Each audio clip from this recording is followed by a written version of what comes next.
Bonjour à tous et bienvenue dans une nouvelle vidéo de déballage, vidéo dans laquelle je vais vous déballer aujourd'hui le Canon EOS M6. C'est parti!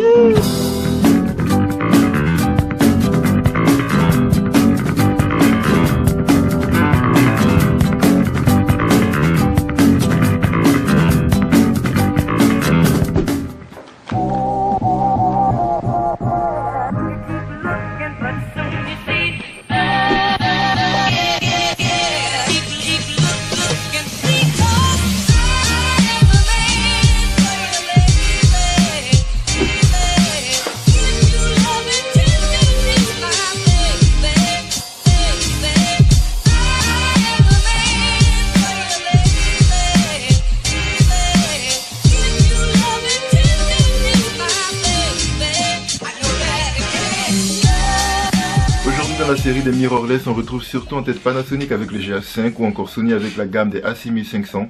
Il y a quelques outsiders type Fujifilm ou encore Olympus. Moi je me suis offert un nouveau mirrorless et ce n'est pas un Panasonic GH5. Voyons ensemble ce que vaut le Canon EOS M6. C'est parti.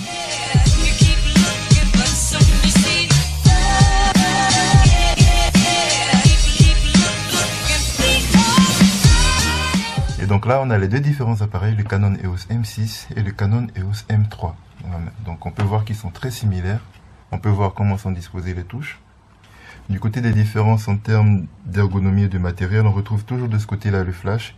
Ici une griffe porte-accessoire pour mettre un flash supplémentaire ou un micro supplémentaire. La molette qui permet de choisir le mode. Le déclencheur ici. Une molette réglable. Un bouton réglable ici. Une molette pour régler l'exposition. Alors ici on trouve le bouton pour allumer le M3, bouton que l'on va retrouver ici, un peu à la manière des réflexes de chez Canon. Donc un bouton, un switch en fait pour passer en on et en off. Et un raccourci en plus que l'on va retrouver sur le M6 mais pas sur le M3, c'est cette petite molette ici, que l'on ne retrouve pas sur le M3, donc qui va permettre de rajouter un réglage supplémentaire que l'on pourra faire via ce raccourci là. Donc là c'est toujours sympathique d'avoir des petits boutons en plus qu'on peut paramétrer et en faire ce qu'on veut. Au niveau des boutons, on voit que on retrouve les mêmes touches, seulement elles sont disposées différemment. Donc on a toujours une touche menu pour accéder au menu, une touche play pause qui se retrouve là sur le M3 pour afficher les photos et les vidéos que l'on a prises avec l'appareil. La molette, donc qui fait office de molette et de croix directionnelle, où l'on va retrouver un réglage pour activer le flash, pour supprimer, pour faire la mise au point manuelle, pour régler les ISO, et ça pour entrer dans les sous-menus et pour choisir une option. Donc c'est exactement la même sur les deux appareils. Ici le raccourci pour lancer l'enregistrement, là pour afficher les infos sur l'écran, on retrouve ça là ici, et là aussi.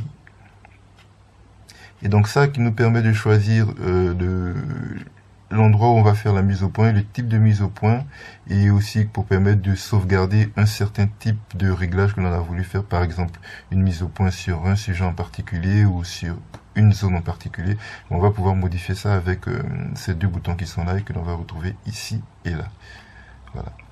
Donc exactement le même bouton mais disposé de façon différente.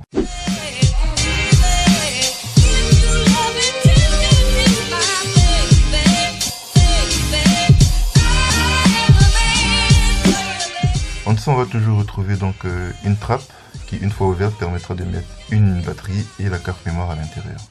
À côté, on va retrouver le petit pas de vis pour pouvoir mettre un trépied, par exemple. Autrement, on peut toujours sur le M6, enfin plus facilement sur le M6, un peu plus difficilement sur le M3, ouvrir cette trappe pour pouvoir connecter une batterie, pour pouvoir connecter un système qui permettra d'alimenter l'appareil en permanence. Donc de chaque côté, on va retrouver l'attaque. Le petit ergot qui permet de déployer le flash. Voilà.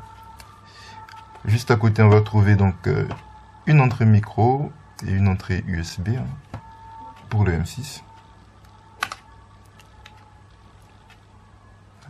Et pour le M3, on va retrouver la même chose. Sur le M6, de l'autre côté, on va retrouver un endroit pour le micro HDMI et une petite prise pour pouvoir connecter une télécommande. Voilà. Sur le M3, par contre, on va retrouver un endroit pour mettre une prise mini HDMI. Donc mini HDMI sur le M3, micro HDMI sur le M6. Et Et donc, comme on a pu le voir, il y a très peu de différence au niveau extérieur sur les deux appareils. On constate qu'ils sont assez semblables. Alors celui-là a pris 30 grammes en plus, hein, donc 360 grammes et 390 grammes. Mais autrement, voilà, on a toujours un écran orientable de chaque côté, un flash rétractable, des objectifs interchangeables. Grosso modo, d'un point de vue extérieur, les choses ne changent pas des masses. Là où on va voir qu'il y a le plus grand changement, c'est au niveau intérieur, au niveau des composants internes. Donc avec le EOS M6, on va se retrouver sur un processeur Digic 7, celui-là un Digic 6. Donc c'est des processeurs maison chez Canon. Plus le chiffre est élevé, meilleure la qualité est. Donc la qualité de traitement, la vitesse de traitement, la vitesse de défilement des menus, les vitesses de prise de vue, les vitesses de mise au point, etc. etc. Donc techniquement, sur le plan technique, on a déjà un processeur plus puissant là-dessus. On a un capteur de 24 mégapixels de chaque côté, donc ça change pas vraiment. On retrouve toujours les technologies Wi-Fi pour pouvoir prendre des photos à distance via un smartphone par exemple, pour pouvoir aussi transférer ces photos sur des sites internet de partage de photos type Flickr. On a un autofocus dual pixel, comme vous allez le voir dans les extraits suivants. Donc on a une meilleure rapidité donc dans la mise au point sur les visages de personnes en mouvement. Donc pour des gens comme moi qui se filment tout seuls sans cadreur pour pouvoir régler les mises au point, c'est toujours pratique d'avoir un appareil qui fait les mises au point rapidement et simplement et surtout au bon endroit sur le sujet pendant qu'on fait les prises de vue. On a aussi la vidéo en 60 images par seconde en Full HD. Alors que là en Full HD on est au maximum à 30 images par seconde. On a les 60 images par seconde seulement quand on passe en HD, donc en 1280 x 720. Beaucoup diront que si on passe du côté de chez Panasonic ou de Sony au même tarif, on a beaucoup plus d'images par seconde en vidéo, donc on peut monter sur du 120 images par seconde ou 240 images par seconde, même chez Sony. Mais on n'a pas toujours les mêmes technologies d'autofocus, par exemple, on n'a pas toujours le même encombrement, donc il faut dire que on a un encombrement plutôt réduit si j'enlève l'objectif. Voilà, l'appareil est plutôt fin, c'est réduit à ça. Voilà. Si je prends un objectif type 22 mm f2, regardez, on a un appareil photo super compact quand même, voilà, et qui tient facilement dans une très grosse poche, certes, mais qui tient quand même dans une poche. Et on voit qu'on a un encombrement qui est plus petit que... Enfin, c'est léger, mais ça reste quand même légèrement plus petit que les Panasonic GH4, GH5 ou G7, et un petit peu que les Sony type Alpha 6000 ou 6500. Alors on pourra me dire qu'on perd le viseur optique que l'on a sur les Sony et sur les Panasonic, mais je me dis qu'on a en option, je l'ai moi, il était offert avec le pack de l'appareil, donc le petit viseur optique qui, une fois mis, rajoute certes un certain encombrement, mais nous permet de pouvoir réaliser les prises de vue de façon plus classique, en regardant simplement à l'intérieur. Donc voilà, c'est simple, c'est pratique. En cas de très forte luminosité, on peut s'en servir pour préserver éventuellement la batterie aussi. Je pense que ça peut être utile, je sais pas, mais c'est ce que je me dis. Si l'écran à l'arrière tactile n'est pas utilisé, on peut toujours revenir sur cet écran là pour pouvoir faire les prises de vue. Et une des configurations que je pense le plus utilisée, c'est ce mode là. Donc voilà, donc l'écran ne sert pas à afficher ce que vous allez prendre en photo, mais simplement les réglages de l'appareil. Et si vous voulez voir ce qui se passe à l'intérieur, vous mettez l'œil ici et là vous avez un retour à l'intérieur de ce qui se passe. Et donc je pense que dans cette configuration on devait avoir l'autonomie maximum.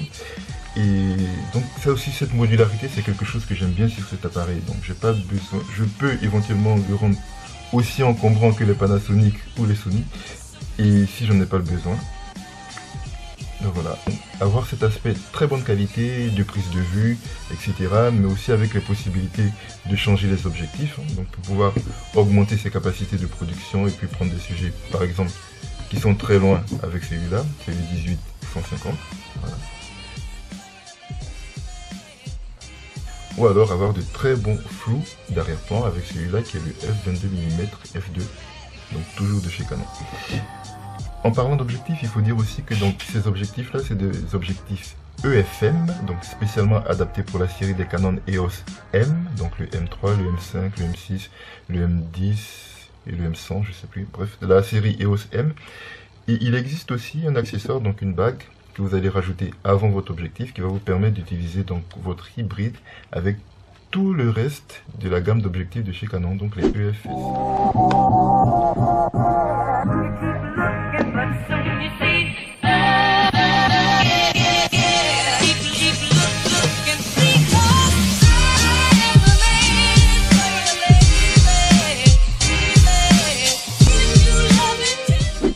Donc je ne vais pas rentrer dans les détails des différences qu'il y a entre les différents menus que l'on peut trouver sur le M6 ou sur le M3. Il y a très peu de différences, hein. Alors certains menus sont un petit peu plus détaillés, mais rien de bien transcendant qui va vous faire préférer cet appareil-là à celui-là par exemple. Aussi au niveau des écrans tactiles, on peut remarquer une certaine différence. Donc les deux sont tactiles, hein, comme je l'ai déjà noté, et ils sont inclinables jusqu'à 180 degrés. Vous pouvez faire des selfies. Bon, là, c'est vraiment compliqué de le faire comme ça à une seule main. Mais le petit truc que l'on peut remarquer, c'est que sur le M3, à chaque fois que je devais faire pivoter l'écran, alors on va faire la mise au point sur l'appareil, chaque fois que je dois faire pivoter l'écran, tac, il y a ce petit mouvement qui fait descendre légèrement celui-ci. Alors, c'est pas dérangeant, mais je ne sais pas à quoi il sert. En fait, sur le M6, ce petit mouvement-là, il n'existe plus. Et ce que l'on voit en plus, c'est que lorsque je suis en mode selfie, je n'ai pas la barre noire qui est en dessous ici. Là.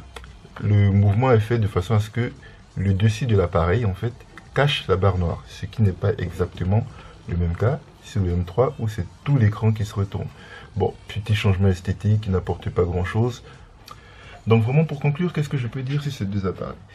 Et ben ça reste de très bons appareils photo, hein. Même si aujourd'hui en termes de vidéo, je précise, en termes de vidéo, Canon n'est pas du tout au même niveau qu'un Panasonic ou qu'un Sony, entre autres.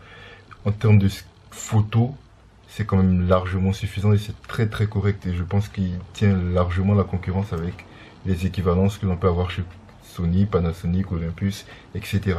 Après, en termes de vidéo, on est quand même sur du Full HD à 60 images par seconde sur le M6, ce qui est quand même pas trop mal, hein. C'est pas que la 4K est inutile, mais on a déjà de très bons résultats en 1080. Donc, je pense que ce n'est pas forcément un mauvais choix.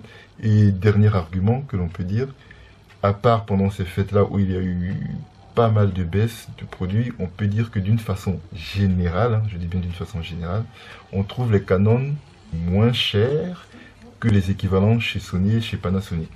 Le kit que moi j'ai eu, donc c'était l'appareil photo avec l'objectif 18-150, avec le viseur optique en option et une sacoche, une carte mémoire de 32 Go de haute vitesse, et j'ai eu tout ce bundle là pour 900 € à peu près.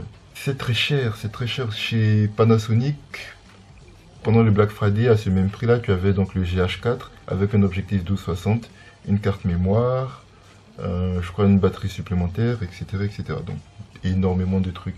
Et c'est vrai qu'en comparant ces deux-là, 900 € de chaque côté, on obtient peut-être plus chez Panasonic que chez Canon. Mais en même temps,